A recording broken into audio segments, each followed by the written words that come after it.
আমার দুষ্টু বন্ধুরা, কেমন আছো তোমরা? নিশ্চয়ই তোমরা খুব ভালো আছো। তোমাদেরকে মজা দেওয়ার জন্য আবারও নতুন একটি গল্প নিয়ে এলাম।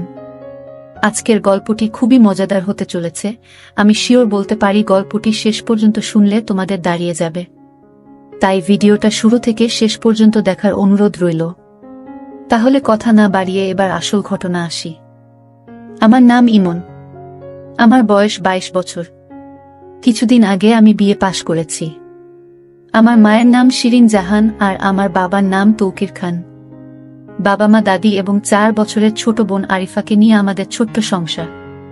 আমার বাবা মায়ের বয়সের মধ্যে অনেক ব্যবধান।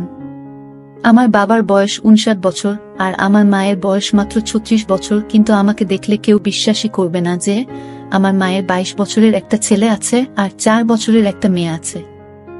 আমার মা দেখতে খুব সুন্দর, গায়ের রং ফর্সা, মায়ের মুখটা অনেক বেশি মায়াবী, পালতোলা নৌকার মতো মায়ের দুটি চোখ। মায়ের চেহারা যে কোনো পুরুষের মাথা খারাপ করে দিতে পারবে। আমার মা অনেক বেশি শিক্ষিত আর স্মার্ট। আমার মা এখনো ওয়েস্টার্ন পরে, যাতে করে মাকে খুব বেশি ইয়াং লাগে।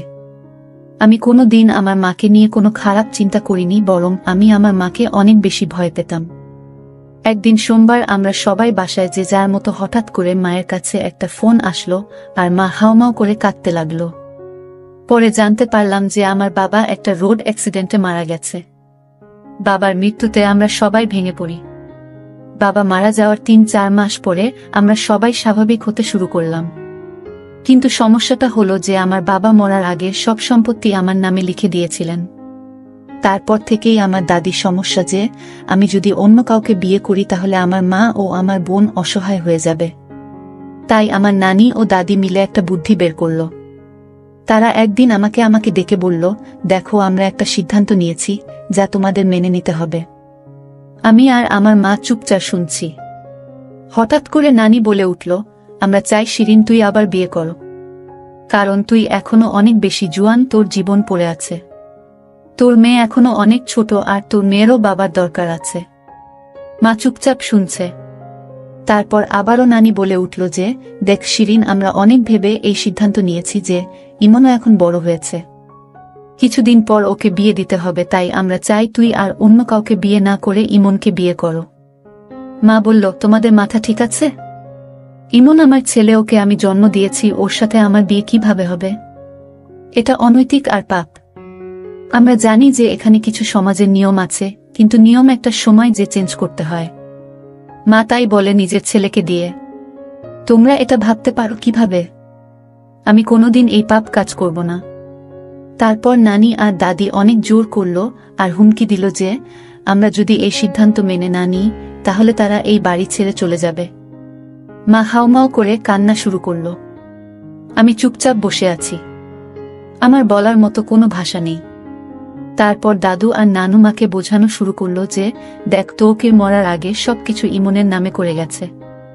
এখনো যদি অন্য কোনো ভুল মেয়ের পাল্লায় পড়ে তাহলে তোর আর তোর মেয়ের জীবন ধ্বংস হয়ে যাবে।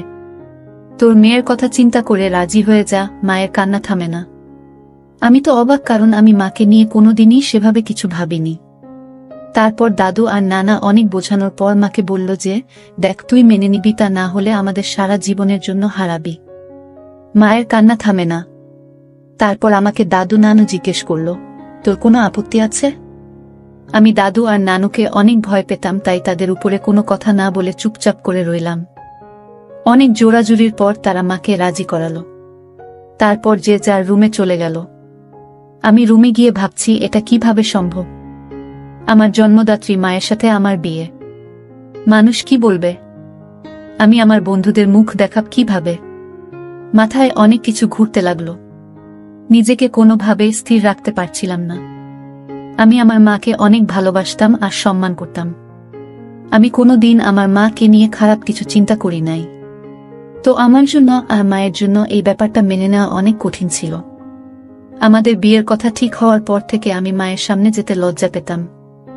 মা ও আমাকে আগের মতো বকাচকা করত না। আমাকে দেখলে মাথা নিচু করে নিজের কাজ করত। নানু আর দাদু আমাদের বিয়ের দিন ঠিক করল 7 দিন পরে। আমি আর মা দুজনে অনেক বেশি মনমরা হয়েছিলাম। তারপর একদিন মা আমার কাছে এসে বলল, ইমন, তুই কি বিয়েতে রাজি? আমি বললাম, আমি আর কোনো রাস্তা না দেখে হ্যাঁ বলেছি। হ্যাঁ রে, আমার জন্য তোর জীবনটাও নষ্ট করে দিল। কি আর করব আমি? আমাদের কাছে আর রাস্তা নাই। তুমি মনমরা হয়ে থেকো না। তুমি মন মরা হয়ে থাকলে আমার ভালো লাগে না। তুই জানিস, স্বামী স্ত্রীর সম্পর্কের মধ্যে আর মা ছেলের সম্পর্কের মধ্যে যে আকাশ পাতাল তফাৎ। একটা মা ছেলে হয়ে আমাদের ওইগুলো করতে হবে যা একটা স্বামী স্ত্রী করে। আমি তোকে আর আগের মতো শাসন করতে পারবো না, কারণ তুই হয়ে যাবি আমার স্বামী। তখন আমার ছেলে থাকবি না। মা, আমি সারা জীবন তোমার ছেলে থাকবো, আর এই বিয়ে হচ্ছে একটা কাগজের বিয়ে মাত্র। আমরা সারা জীবন মা ছেলে থাকবো, আর তুমি আমাকে যখন ইচ্ছা যেভাবে ইচ্ছা শাসন করো। আমাদের মধ্যে কোনো চেঞ্জ আসবে না। আমি তোমাকে সবসময় সম্মান করতাম আর সারা জীবন করব। মা একটু আশ্বাস পেয়ে আমার কাছে অনেক খুশি হয়ে গেল। তারপর আমাকে বলল, আচ্ছা, আমি না হয় আমার জীবনের অর্ধেক পার করে ফেলেছি, কিন্তু তুই তো এখনো অনেক বেশি ইয়াং, তোর কত আশা ছিল তো বিয়ে নিয়ে, তাই না? কত কিছু না ভেবে রেখেছিলি যে এমন মেয়ে বিয়ে করবি, এমন জায়গায় ঘুরতে যাবি, দুষ্টুমি করবি, ঘোরাফেরা করবি, সব পানিতে গেল। এই বুড়ির সাথে কিছুই হবে না। আরে মা, তুমি বুড়ি না, তুমি অনেক বেশি ইয়াং আর এখনো অনেক বেশি সুন্দর। আর হ্যাঁ, অনেক আশা ছিল, কিন্তু সমস্যা নাই, তুমি তো আমার মা, পর তো কেউ না। আমরা অনেক ভালো বন্ধুর মতো হয়ে সব আশা পূরণ করব। মা আমার কথা শুনে একটু খুশি হয়ে গেল। তারপর বলল, আচ্ছা ঠিক আছে, আমরা আজকে থেকে অনেক ভালো বন্ধু। আমরা একে অপরের সাথে সব শেয়ার করব। মা আমার মাথায় একটু হাত বুলিয়ে নিজের রুমে চলে গেল। পরের দিন থেকে মাকে আর মন খারাপ মনে হলো না। আমি আর মা সেদিন অনেক বিষয় নিয়ে কথা বললাম। আমি মাকে এটা বললাম, আমার জীবনে কোনো প্রেমিকা ছিল না। মা তো শুনে অবাক হয়ে গেল। তারপর আমাকে তার জীবনে অনেক গল্প আমাকে বলল। আমি আর মা অনেকটা ফ্রি হয়ে গেলাম। আমি আর মা বিয়ে হওয়ার যে দিনগুলো বাকি ছিল, আমরা আমাদের জীবনের সবচেয়ে ভালো সময় কাটিয়েছি একসাথে। কারণ আমরা একসাথে হাসাহাসি করতাম, মুভি দেখতাম, রাতভর আড্ডা দিতাম, একসাথে গেম খেলতাম, আবার ঘুরতে যেতাম। আমি ওই কয়েকদিনে আসলে ভালো বন্ধু হয়ে গেলাম। যাই হোক, আমাদের বিয়ের একদিন আগে দাদু আর নানু আমাকে আর মাকে নিয়ে গেল শপিংয়ের জন্য। আমরা খুব হাসাহাসি করছিলাম, তা দেখে নানু আর দাদি অনেক খুশি হল। যাই হোক, আমি আর মা পছন্দ করে অনেক কিছু কেনাকাটা করলাম। মাকে আমি পছন্দ করে প্রথম বেনারসি শাড়ি কিনে দিলাম। মা একটু লজ্জা পেয়ে গেল। পরের দিন আমাদের বিয়ের আয়োজন করা হলো।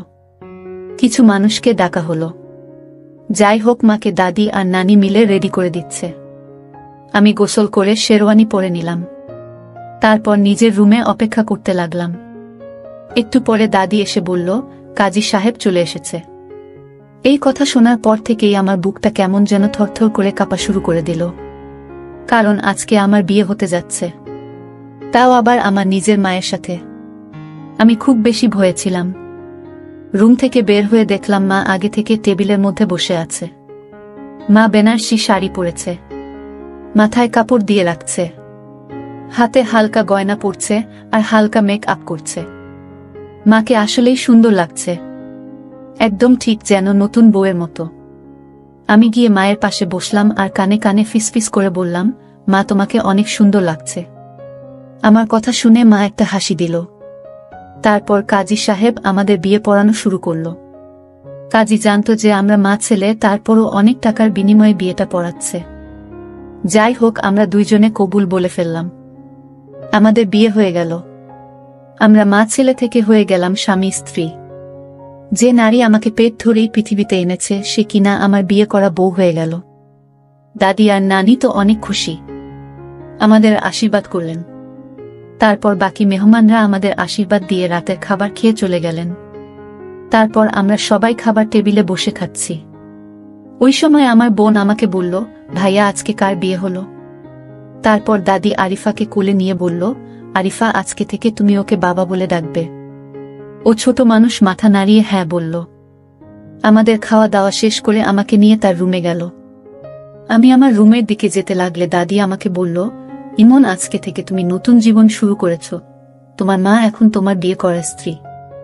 ওর সব চাহিদা, ইচ্ছে, সুখ দুঃখ এখন থেকে তুমি দেখবে। ওকে এখন থেকে একজন আদর্শ স্বামীর মতো ভালোবাসবা। আমি দাদির কথা শুনে অনেক বেশি লজ্জা পেয়ে গেলাম। তারপরও শুধুমাত্র মাথা নাড়িয়ে বললাম, তারপর আমার রুমের দিকে যেতে লাগলাম। দাদি থামিয়ে বলল, আজকে থেকে তোমরা একসাথে ঘুমাবা। আমি তো আরো চমকে গেলাম। তারপর দাদু আমাকে নিয়ে মায়ের রুমে ঠেলে দিল। দেখলাম না তোমাকে কি যেন বোঝাচ্ছে। আমি যে দাঁড়িয়ে রইলাম। একটু পরে না দেখে বলল, আসেন জামাই সাহেব, আমি বের হয়ে যাচ্ছি। আমি এই কথা শুনে লজ্জায় লাল হয়ে গেলাম। এরপরে নানি রুম থেকে বের হয়ে গেল। আমি রুমের দিকে তাকিয়ে দেখি রুমটা অনেক সুন্দর মতো সাজানো। খাট ফুল দিয়ে অনেক সুন্দর করে সাজিয়েছে, কারণ তারা চায় আমি আমার মায়ের সাথে বাসর করি। যে আমার ভাবতেই কেমন যেন ঘৃণা লাগছে। আমি চুপচাপ দাঁড়িয়ে রইলাম। মা আমাকে দেখে বলল, আসো ইমন, দাঁড়িয়ে আছো কেন? আমি মায়ের কথা শুনে গিয়ে খাটের মধ্যে বসলাম। তারপর মাকে বললাম, দেখছো তারা কি করেছে, রুমের অবস্থা? তাদের মাথায় আসলেই ঝামেলা আছে। আরে বইল না, আমাকে যে কত কিছু বলল, কিভাবে কি করতে হবে। তারা আসলে ভাবছে যে আমরা মা ছেলে হয়ে গুলো করব। হ্যাঁ, যত সব ফালতু। যাক, বাদ দাও। এখন থেকে আমাদের এক রুমে ঘুমাতে হবে। তোমার কি কোনো সমস্যা হবে? না, সমস্যা হবে কেন? তুমি তো ছোটবেলায় আমার সাথে ঘুমাইতা, আর এখন তুমি থাকলে ভালোই হবে। ঘুম না আসলে আড্ডা দেয়া যাবে। যাক, তাহলে ভালো। তো আজকে কেমন লাগলো? সত্যি বলতে না, আমার অনেক ভালো লেগেছে। এত বছর পর মনে হচ্ছে আমি আবার কোণে হয়েছি, বউ রূপে সেজেছি। আমার কাছেই খুবই ভালো লেগেছে। তোমার কাছে কেমন লেগেছে? আমার মধ্যে অনেক ভয় কাজ করেছে যে আমাদের সম্পর্ক কিভাবে মিনিটের মধ্যে চেঞ্জ হয়ে গেল। আরে কই, আমরা তো আগে থেকেই ডিসিশন নিয়েছিলাম যে আমরা অনেক ভালো বন্ধু হয়ে থাকব। এইসব আজাইরা জিনিসগুলো নিয়ে মন খারাপ করব না। হ্যাঁ, ঠিক বলেছ। যাক, আমি অনেক বেশি ক্লান্ত। আমি না হয় ঘুমিয়ে পড়ি। মা বলল, হ্যাঁ, আমি অনেক বেশি ক্লান্ত। আমি ফ্রেশ হয়ে আসি, তারপর আমিও ঘুমিয়ে পড়ব। তুমি শুয়ে পড়ো। আমি আচ্ছা বলে খাটের একপাশে শুয়ে পড়লাম। একটু পরে মা এসে লাইট অফ করে দিল।